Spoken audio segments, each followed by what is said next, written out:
उनके पास चलेंगे। लेकिन न्यूज रूम चलते हैं और मेरे सहयोगी वैभव भी मेरे साथ जुड़े हुए हैं। वैभव, हम आपस में जब बात कर रहे थे तो ये प्रेडिक्शन था कि 240 से, क्योंकि ऐसा लगा कि वो 3 विकेट एक के बाद एक जो गिरे ना, उसके बाद एक तो हार्दिक ने कमाल दिखाया, उनका स्पेल बहुत अच्छा रहा, और उसके बाद ये प्रेडिक्शन होने लगा था कि 240 पर ठहर जाएंगे, 241 बना दिए। देखिए बिल्कुल 242 का ये जो लक्ष्य है ना, ये लक्ष्य बहुत ज़्यादा बड़ा नहीं है। और मैं आपको ये भी बता दूं कि 260-270 जो है वो एवरेज स्कोर इस पिच पर रहता है और आसानी से चेज होता है। एक अच्छी बात ये भी है कि भारतीय टीम अच्छे खासे स्पिनर्स के साथ खेलने के लिए उतरी थी, जबकि वहीं पर अगर आप पाकिस्तान को देखेंगे तो उनके पास एक ही लेग ब्रेक बॉलर है, जबकि भारतीय टीम के पास जडेजा थे, अक्षर पटेल थे, कुलदीप यादव थे। तो उस वजह से काफ़ी ज़्यादा फायदा हुआ। कुलदीप को 3 विकेट मिले, वहीं अक्षर को विकेट मिला, जडेजा को विकेट मिला। तो इन सब ने मिलकर आधी पाकिस्तान की टीम वैसे ही वापस भेज दी। और जैसा कि आप बात कर रहे थे कि वो जो स्टार्टिंग में विकेट्स मिले उसने कहीं ना कहीं मैच को बनाया, क्योंकि पहले 41 रन की पार्टनरशिप हुई, उसके बाद दूसरा विकेट जल्दी गिरा। लेकिन शकील और उसके बाद रिजवान के बीच में वो जो पार्टनरशिप हुई उसने कहीं ना कहीं मैच को थोड़ा सा बनाया, थोड़ा सा बुनाया। लेकिन रिजवान और शकील इतना धीरे खेल गए कि बाद के जो बल्लेबाज थे उन पर बहुत ज़्यादा दबाव पड़ गया, और इसीलिए आप देखेंगे कि नीचे के जो बल्लेबाज थे उन्होंने कुछ ज़्यादा अच्छा प्रदर्शन, ये स्कोर शायद और कम हो जाता, वो तो आखिर में 2 छक्के जो लग गए उसकी वजह से स्कोर 12 रन और बढ़ गया। मैं न्यूज रूम का क्या माहौल है ये भी आपसे जानूंगा कुछ देर में, लेकिन उसके पहले रतलाम का माहौल भी जान लेते हैं, क्योंकि रतलाम 3 चीजों के लिए जाना जाता है। वैसे तो सोना, साड़ी और इसके अलावा एक चीज और है, लेकिन मैं उसको बोल रहा हूं। लेकिन इसके अतिरिक्त क्रिकेट के लिए भी उतनी ही खुमारी है जितनी दूसरी जगह की खुमारी है। तो चलते हैं हमारे सहयोगी के पास और उनसे जानते हैं, सुधीर से जानते हैं कि वहां पर क्या माहौल है, कैसे चीयर अप किया जा रहा है। देखिए, सेव, साड़ी और सोना, साड़ी मिस कर रहे थे, मैं आपको याद दिला दूं जी। और बड़े संख्या में यहाँ पे क्रिकेट के जो है चाहने वाले हैं, जो एनालिसिस करते हैं, बताते हैं, और इन्हीं से जान लेते हैं कि आखिर कौन सा इंडियन बैट्समैन आज अपना जौहर दिखाएगा। सर, कौन सा बैट्समैन चलेगा आज? विराट कोहली का जलवा देखेगी पूरी दुनिया। रोहित शर्मा भी अपना काम करके दिखाएंगे। कप्तान एक जवाबदारी बनती है और इंडिया के बहुत बड़े प्लेयर हैं, उनको अपना काम करना पड़ेगा। और आज इंडिया जीत के दिखाएगी, कोई शक नहीं है। पाकिस्तान इंडिया का मैच हमेशा से एक महान मैच रहा है और वो महान मैच में इंडिया का परफॉर्मेंस हमेशा अच्छा रहा है, इसलिए इंडिया ही जीतेगी। कितने विकेट से हम लोग जीतेंगे, क्या लगता है? आप मैच देख रहे थे लगातार, अब बिल्कुल किट में आए हैं, मैच खेलेंगे आप अभी, कितने विकेट से हम लोग जीतेंगे? 8 विकेट से लग रहा है कि इंडिया ये मैच जीत जाएगी। और मुझे लगता है कि आज सबसे जो हाईएस्ट स्कोरर रहेंगे वो शुभमन गिल रहेंगे, क्योंकि उनने पिछले लास्ट मैच में इन्होंने बहुत अच्छा परफॉर्मेंस दिया अपना, और साथ में उनका जो साथ निभाएंगे वो श्रेयस अय्यर। इस बार मेरे को लग रहा है श्रेयस अय्यर के भी बैट से रन निकल सकते हैं इस मैच में। श्रेयस और शुभमन बहुत अच्छी जोड़ी है हमारे पास में। ओपनिंग की बात करें तो रोहित है ही हमारे पास में, तो क्या लगता है इस बार कौन कमाल दिखाएगा ज्यादा? श्रेयस अय्यर का काफी अच्छा परफॉर्मेंस रहेगा इस बार, और इस बार वो जीत करके दिखाएगा, और 7 विकेट से अपन जीत जाएंगे, जीतेंगे सब। बॉलर ने कमाल दिखाया, मिडिल ओवर को बिल्कुल ध्वस्त कर दिया पाकिस्तान के। आपको कितनी उम्मीद थी? ये 241 बनाए हम पाकिस्तान ने, तो क्या लग रहा था स्कोर इसके आसपास रहने की उम्मीद थी? आपको लग रहा था? मेरे को इससे भी कम उम्मीद थी कि इससे भी कम रन पे रोक लेगी इंडिया, और आज विराट कोहली का जोर दिखेगा। बड़े मैच के बड़े खिलाड़ी हैं विराट कोहली, उनपे हमारे को बहुत उम्मीद है, वही जिताएंगे मैच। और मेरे को लगता है 9 विकेट से अपन जीतेंगे। मतलब 8-9 विकेट से, मतलब ये है कि सलामी बल्लेबाजी अपना काम करके निकल जाएंगे और टीम इंडिया को जीत भी दिलाएंगे। मैच की भी बात बीच बीच में कर रहे हैं कि कौन सा पहलू खास रहा और कहां ऐसा लगा कि प्रेशर क्रिएट हुआ, और वैभव के पास चलेंगे। लेकिन उससे पहले उमेश मेरे सहयोगी बहुत देर से खड़े हुए हैं, वो भी चीयर अप करने के लिए खड़े हुए, उनके साथ कुछ लोग भी मौजूद हैं। तो उमेश, सबसे पहले तो मैं थोड़ा सा माफी चाहता हूं कि आपके पास लेट आ रहा हूं, लेकिन मुझे 2 चीज एक साथ याद आ रही है। एक तो वहां का माहौल, और दूसरा IIT बाबा जिन्होंने एक प्रेडिक्शन किया हुआ है कि ये मैच जो है विराट कोहली अपना पूरा जोर भी लगा लें तो ये मैच शायद निकल नहीं पाए, उनका प्रेडिक्शन भी है। खैर, इससे पहले मैं आपसे जानना चाह रहा हूं कि वहां पर माहौल क्या है।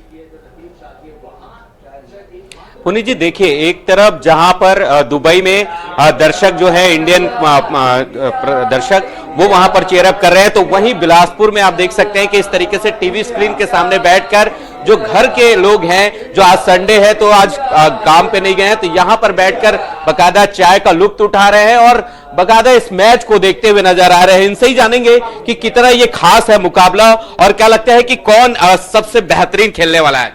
रोहित शर्मा, जो पाकिस्तान है इंडिया के बराबर रन नहीं बनाए हैं, थोड़ा सा 20-30 रन और एक्स्ट्रा होता तो मैच रोमांचक होता।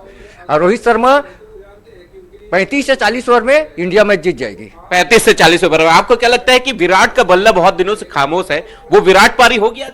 आज तो मेरे को लगता है विराट कोहली को बैटिंग नहीं मिलेगी। रोहित शर्मा और शुभमन गिल बहुत अच्छा खेलेंगे और इंडिया के लिए ये स्कोर बहुत छोटा है और क्या बोलते हैं ऑल आउट कर दी पाकिस्तान को। कुलदीप यादव ने 3 विकेट लिए, बहुत अच्छी बॉलिंग की है। और क्या बोलते हैं अपना जडेजा 1 विकेट लिए हैं।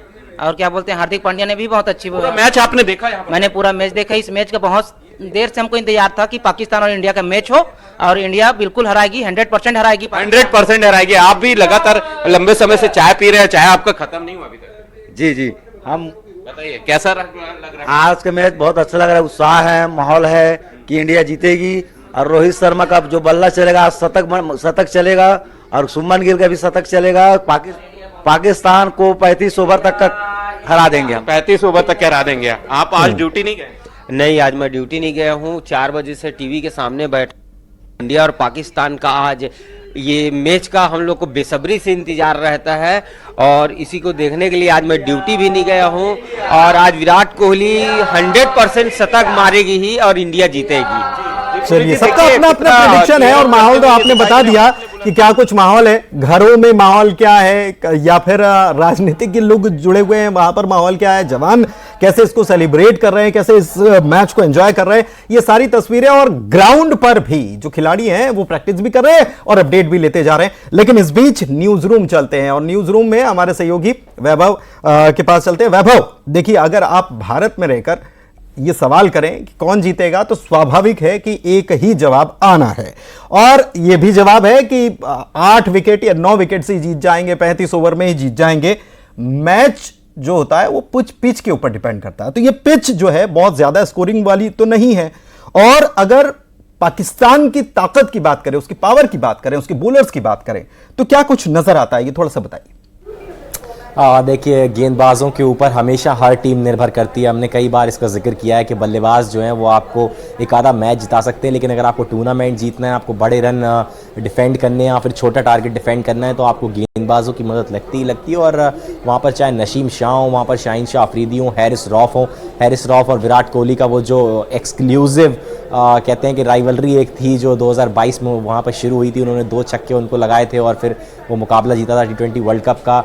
तो उसके बाद से वो भी काफ़ी ज़्यादा सुर्खियों में थी और आज भी लोग उस राइवलरी की बात करते हुए नज़र आ रहे हैं। तो चाहे नसीम शाह हो, शाहीन शाह अफरीदी हो, हैरिस रॉफ हो, अबरार अहमद हो, ये सभी गेंदबाज हैं, ये अच्छे गेंदबाज हैं। और भारतीय गेंदबाजों के कंपैरिजन में ये कहना गलत नहीं होगा अगर मैं निष्पक्ष भाव से ये बात करूं तो कि भारतीय गेंदबाज जो हैं वो हल्का सा फीके हैं, पाकिस्तानी गेंदबाज जो हैं वो दमदार हैं, चाहे शाहीन शाह अफरीदी हो, नसीम शाह हो। एक्सपीरियंस थोड़ा ज़्यादा है इन लोगों के पास और तेज़ गेंदबाजी हमेशा से एक प्रबल लेकिन आज तो भारतीय गेंदबाजों ने अपना दम भी दिखा दिया। नहीं, बिल्कुल, देखिए, भारतीय गेंदबाजों ने भी अपना दम दिखाया है, लेकिन कहीं ना कहीं पाकिस्तान के ऊपर वो एक दबाव था और उस दबाव के चलते ही पाकिस्तान जो है वो पहली गेंद से अंडर प्रेशर नजर आ रहा था। हमने शुरुआत भी देखी, बहुत स्लो हुई। इमामुल हक बहुत धीरा खेलते नजर आए, बाबर आजम धीरा खेलते हुए नजर आए। उसके बाद शकील और रिजवान ने भी बहुत धीरे पारी खेली, जिसकी वजह से ये 242 तक पहुंचे। और एंड में दाद देनी हुई खुशदिल शाह की, उन्होंने वो जो 38-40 रन कर दिए, उससे ये मार्जिन जो है उसमें थोड़ा सा फर्क पड़ गया, वरना 200 के आसपास समेटने की भारतीय गेंदबाजों ने तैयारी कर ली थी।